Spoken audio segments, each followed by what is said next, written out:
So Deontay Wilder has revealed his diet, the food that he eats during training camp. And some people have been surprised to find out that it includes things such as sausages and egg McMuffins from McDonald's. So I'm going to quote Deontay Wilder directly here. He says, "So I get up at 8 o'clock in the morning. I eat me some good breakfast from pancakes to Polish sausage, patty sausage, and some good eggs. One morning I'll eat egg McMuffins, and I will rotate throughout breakfast time with that. I come back again at 11:30, eat a nice Alfredo chicken pasta with corn on the cob, maybe have some nice garlic bread, toasted alongside that with a protein shake. I also have a protein shake in the morning with breakfast." So a lot of people are going to look at that and say, well, that's not a very good diet. That's not very scientific. And my answer to that would be, so what? In my view, these modern scientific diets that they have for athletes and particularly for boxers, I think they're overrated. I think they're a bit of a gimmick, to be honest with you.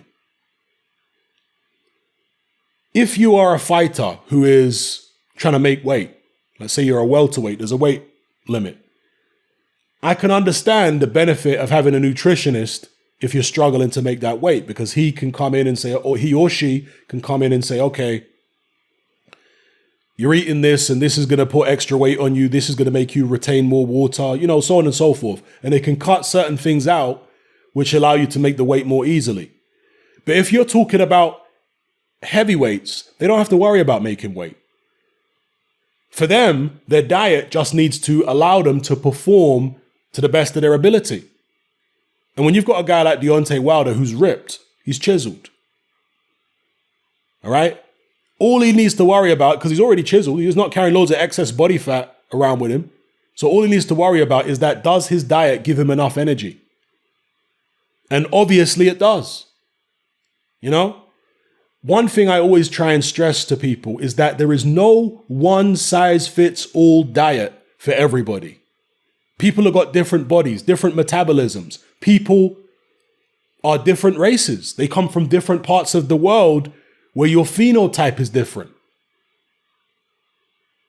So not everybody's body is going to react the same way to certain types of food. So you just have to find a diet that works for you.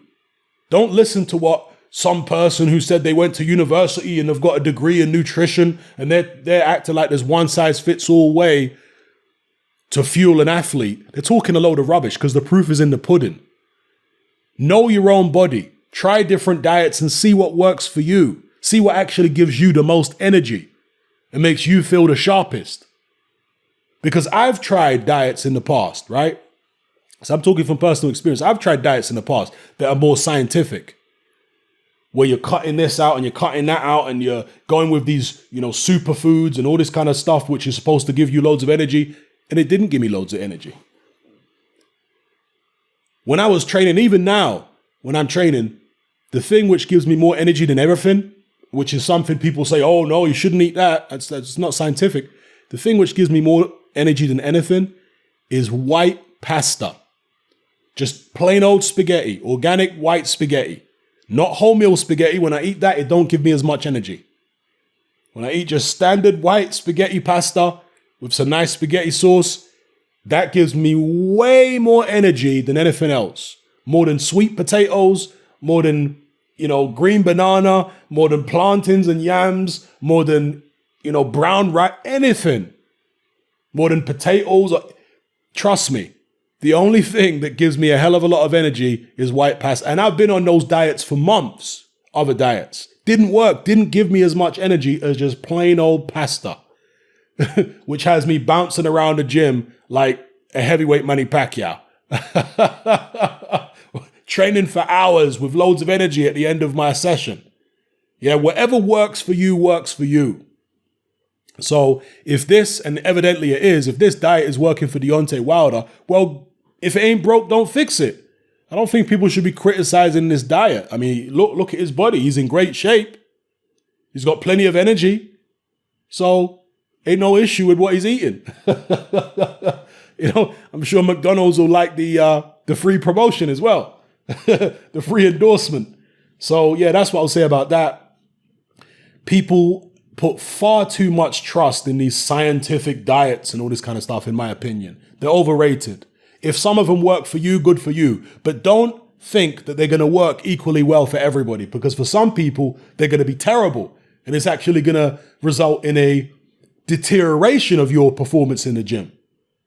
Everybody's body does not react the same way to nutrition. And this is one of the things that a lot of nutritionists never seem to understand, is that different phenotypes are not going to require the exact same nutrition.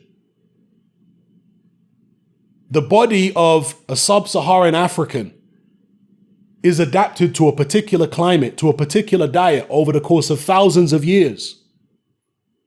A very different climate and a very different diet to a Northern European. So how the hell are you going to apply the same nutrition and the same types of foods to both a Northern European and a Sub-Saharan African? It doesn't make any sense. You wouldn't do that with animals. You wouldn't feed, an animal from two totally different environments the same diet, would you? No, you'd feed him a different diet. So this is one of the things that these scientific nutritionists, they never seem to take into account. They act as though there's a one-size-fits-all diet for everybody. There isn't. Find out what works for you. Yeah? Don't worry about nutritionists and all this kind of stuff. Do your own experiments with eating food. And if that's giving you energy and aesthetically you're also in good shape with it, the most important thing for me is that you're able to function well on the diet. You're able to do the training. Secondary to that is the aesthetics. And that's for me, from a boxing perspective. If you're somebody who's looking to be chiseled and that's your main focus and not so much functionality, if you're more about aesthetics, then fine, go on the scientific diet. I'm sure they'll be able to help you win a bodybuilding competition. But if you're someone who wants functionality first and aesthetics second, then just do your own experiment when it comes to eating food and see what works for you. So anyway, that's my thoughts on Deontay Wilder's diet. Drop your thoughts in the comment section below. It's happening. I'm out.